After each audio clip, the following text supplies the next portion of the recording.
Hi, if you are looking for job opportunities, today this video we're going to see latest pharmacy job vacancies available right now. So let's move on. See vacancies from Shilpa Biologics.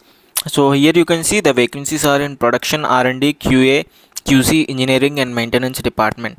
So guys, if you have experience in biologics, then you can look after these job opportunities, or else you can skip this video.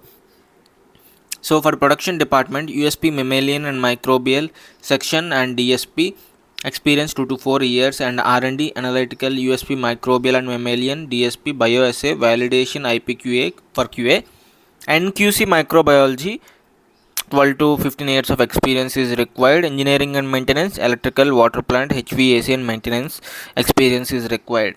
Guys, if you are eligible for this job opportunity, so what you need to do, just you need to share your CV to the following mail ID provided here on the screen by the company itself. So the company has mentioned it in the job notification.